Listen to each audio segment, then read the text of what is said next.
Yahoo! Hello, hello, hello mga masters and mga ka-G! Good morning, good morning, good morning, good morning! It's a blessed Friday today! And syempre, kung saan ka mang lupalop ng ating mundo, ay good morning, good afternoon, good evening, good Whoo! G natin, ang kulit-kulit. Good morning, good noon, good afternoon, good evening, at good night po sa lahat na matutulog na po dyan. At syempre po, tingnan natin yung G natin, no?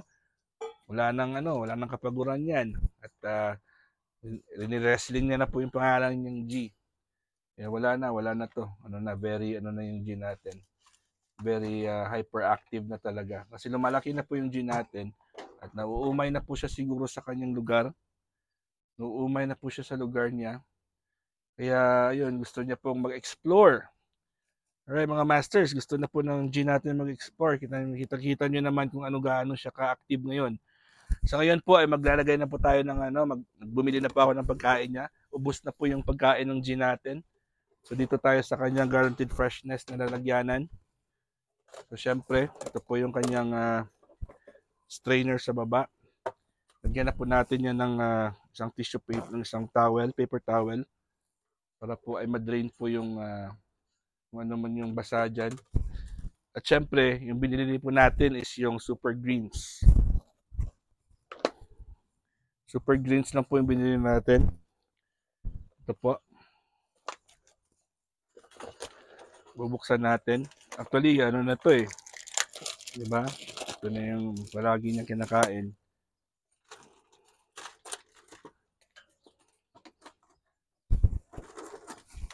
Yan na po. At ilalagay lang naman natin lahat dyan. Malinis na po yan. Ready to eat na po yan. So, ito yung palaging combination ng pagkain ng gin natin. Yung super greens. Para hindi na po tayo puputol-putol at mag-prepare at maghugas. Meron din akong biniling mga masters. Meron din akong biniling dandelion pero tinatamad pa akong hugasan yan dahil may sugat yung kamay ko.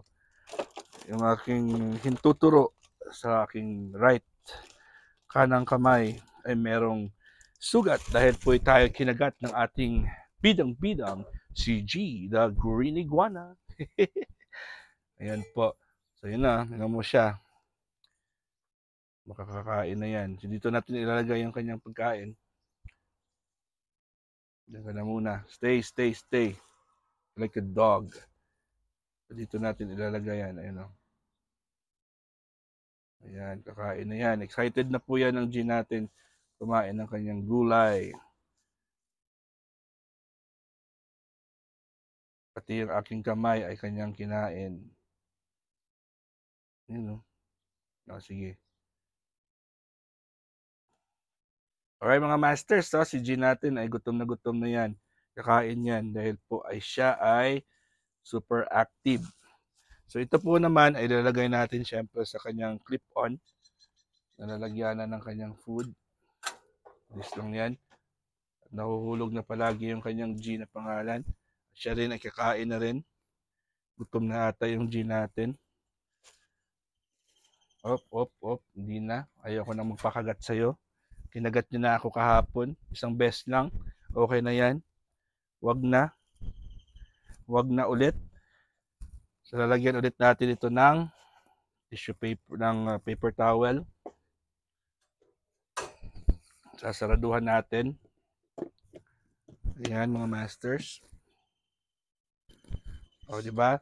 And then, buksan natin yung butas at i-press at isaraduhan. Ayan. Ang ating guaranteed freshness na lalagyanan ng ating pagkain ng ating G na makulit. Alright, dito na po yung ating G. Ay ikot-ikot lang po siya. At ibabalik po natin yung kanyang pangalang G kasi po ay palaging nahuhulog. Hahanapan ko yan. Ay, ayusin ko siguro to. Ayun. Yan, para hindi siya mahulog. Yun mga master. So ito na yung G natin. Nag-on na rin po yung kanyang humidifier. Ayan. So ngayon po kasalukuyan po na yung ating dalawang geckos ay pinapainitan din natin. Ayan po silang dalawa. Ayan, nakikita nyo ba? Pinapainitan din natin dahil bukas po yung ang pintuan. So, yun po sila, dalawa. Ayusin natin yan. Lagay muna natin dito kay G. Ayusin ko lang po yung ano natin, ang ating geckos. Para makita nyo rin po sila. Sabi po nila, kinagat daw ako ni G dahil meron nagsiselos na daw si G. Dahil meron na pong bagong pet si Daddy. Siguro, no? Nagsiselos ba si G natin? So ito na po yung ating dalawang gecko. Ayan po silang dalawa. Magpapainit. At healthy po sila. At meron na po akong fruit flies na binigay sa akin ng may-ari ng pet shop. Ang galing maganda ng ano yun kasi maraming fruit flies yun. At konti lang naman yung kinakain po nila. Ilalagay ko lang naman dyan sa loob. At yung fruit fly na po sila na po yung bahala. Sa gabi po sila kumakain eh. Habang po tayo nagaganito, si G natin ginagawa yung lahat ng makakain niya para makalabas. Wala tayong magagawa yung G. Yun na, tingnan mo ng G natin. Super talagang makulit ang G natin. So, by the way, mga masters, mga ka-G, maraming salamat pala sa pag-support nyo kagabi sa ating Team Kuroda 149th Premier Promotion. At ano yun, masaya kasi po dumarami na rin tayo at consistent tayo sa ating Premier Promotion. At syempre, ipopromote ko na rin po yung ating sa this coming Sunday, yung ating 1 year anniversary ng Team Kuroda. At hopefully po ay umakyat po yung lahat ng mga admin, lalo na po yung ating team founder na si Ate Ana. At ang ating lahat ng mga admin at kung sino po yung gustong umakyat at makigulo po sa ating event. So ito na po yung ating dalawang bagong alaga. Ano po sila at masaya din po sila. Maganda din po yung kanilang bahay. Malaki din po yan Ayun So tinanggal ko po yung ano nila, yung kanilang bahay-bahay dito yung nakalagay Dito yan. Tinanggal ko po dahil po ay para makapainit din po sila. Siyempre yung tubig po nila nandyan. Merong calcium na yan. Nilagyan ko na po yun ng calcium. At saka ocean minerals. Nilagyan po natin sila ng ating one and only ocean minerals. Which is really vital para po sa kanilang nutrisyon. At ating G, meron din po yung ocean minerals ang G natin. Siyempre sa kanya po yan. At ako po, umiinom din po ako ng ocean minerals. At least 40 drops. 20 po ang nilalagay ko po sa tubig ko sa umaga. Pag uminom po ako ng apple cider vinegar and raw honey, and then after nyan, uminom po ako ng isang tasa ng hot tea, nilalagyan ko na po ng 20 na ocean minerals. And then sa hapon, pagkatapos po ng 1 hour after po akong kumain ng lunch, naglalagay ulit ako ng ocean minerals, 20 ulit sa aking tubig. Diba? So tinuturo palagi natin na pag kumakain po tayo, huwag tayo uminom habang kumakain. So 1 hour before, 1 hour after pa ako umiinom.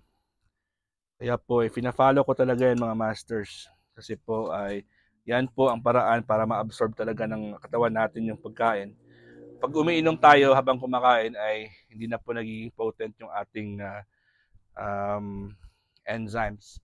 So pag ang enzymes natin ay hindi na po nagtatrabaho, ang mangyayari po dyan ay walang kwenta yung kinain natin. Lalabas lang po yan. Itatain lang po natin yan ang ating mga kinain. So, meron tayong at least 24 to 36 hours para i-process yung food. So, dapat po sa isang beses lang po tayo magpupo sa isang araw. Pag pumupupo ka po ng 3 hanggang 4 o 5 beses sa isang araw, ibig sabihin po niyan ay habang ang lahat ng kinakain mo ay lumalabas. Every time na kumain ka, lumalabas lang po yan. Kasi syempre, hindi na po dumadaan sa iba't ibang mga channels, mga organs na dapat po ay magtrabaho para po ay i-digest yung pagkain. Tandaan po natin mga masters, ang pagkain po ay dumadaan po sa different organs. Hindi po yan na pagpasok ay lalabas agad. Diba? O sino ba sa inyo dyan ang dumudumi ng marami sa isang araw? Pag sinabi nating marami, more than 2. More than 2. Pag dumudumi ka po 3 to 4 to 5 times a day, ibig sabihin every time na kumakain ka ay lumalabas yung pagkain. So sayang yung kinain mo kasi hindi na po napaprocess, hindi na po nabigyan ng tsansa para po iyan ay ma-process ng mga organs. O, di ba? So the best time para magpupo po mga masters is sa umaga, 6 o'clock. Kaya po suggestion natin ay gumising po tayo talaga at 6 a.m. Hindi po tayo pwedeng gumising past 10 na or past 12. Dapat by 6 a.m., 5:30 to 6 a.m. po ay nakagising na po tayo. Yan po ang pinaka-perfect time para po tayo ay mag-poops. At kung bigyan ka ng chance, ay wag na pong hintayin na lumabas pa yung sun.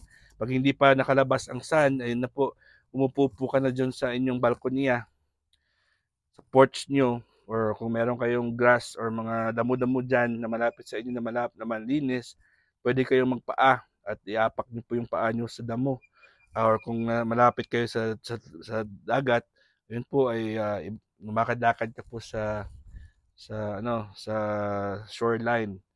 Yan po ang paraan sa tinatawag po nating grounding. Grounding pong tawag diyan. So tayo po ay nako-connect natin yung katawan po natin sa nature, sa Mother Nature. Ayan mga masters. So, importante po yan. Dahil po sa buhay po natin, maraming negativity. Maraming negative energy. Kaya pag umapak ka po sa natural, sa Mother Nature, or dumapat po yung, or meron kang electrical attachment, or say contact tawag dyan, ay merong electrical charges and absorption na mangyayari. Ina-absorb po ng ating Mother Nature ang negativity sa ating katawan at na-absorb po natin galing sa kanila ang positivity galing po sa Mother Nature. Nagre-recharge ang ating katawan, yung mga electrodes natin po ay nagiging tama. Ayun, at saka yung meron tayong dalawang klaseng source of heat from the sun. Number 1 is ang infrared light. Number 2 is ang ating ultraviolet rays. So infrared light, yun ang kailangan natin. Hindi po kailangan na nasa taas na po yung sun, or maano na po yung sun, mainit na. Hindi talaga kailangan yan. Yung kailangan lang po natin dyan is yung ultraviolet. Ang makikita po yan sa mga past 11 na, yung medyo mainit na. Ang infrared naman po ay habang po ay madilim-dilim pa, kahit hindi pa yan natin mafe-feel yung init, ay meron yan infrared light. 'Di ba? So yan ang kailangan natin kasi po yan ay pumapasok talaga sa ating mga buto-buto at sa ating mga cells. Yung infrared light. Ang ultraviolet rays naman po ay may tendency po na makaka-sunburn kasi mainit yan. So ang kailangan lang natin is ang infrared light. So yan ay pwede nating makuha around 5:30 to 6:15 na ganun, or earlier than that.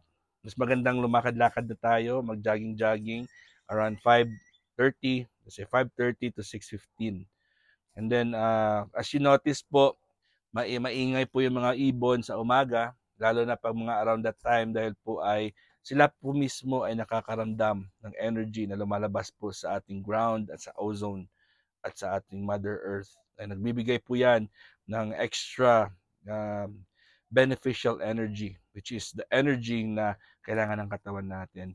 Kaya ko yung mga ibon po ay nagre-remind sa atin, halika kayo, lumabas po kayo at tayo mag-enjoy. Tayo po ay mag-share ng free energy na binibigay ng ating Mother Nature, ni God, ay dapat lumabas din po tayo. At wag na nating hintayin na gumising tayo ng mga past 9, past 10, kasi hindi na po maganda. Dahil po dapat at 6 o'clock gising na po tayo dahil tayo magpupupo. Regularly, try niyo po magpupo every 6 a.m. at pag around 7 to 8 po tayo ay mag-breakfast. Yun po ang tamang time. 12 to 2, lunch break, lunch na naman, at saka 6 to 8 ang dinner. So yun po yung pinaka-importante, mag-set tayo ng good routine para po sa ating katawan. Alright mga masters, mga ka-G, hanggang dito lang po tayo. At tayo sumobra na naman ng 15 minutes. Ito naman ating G at ito yung ating dalawang cutie patuti na mga alaga. Sana ba yung isa? Dito yan, nagtatago yan. Ayan siya. Ayan ang isa, ayan ang isa. Alright mga masters, mga ka-G, God is great! Yahoo!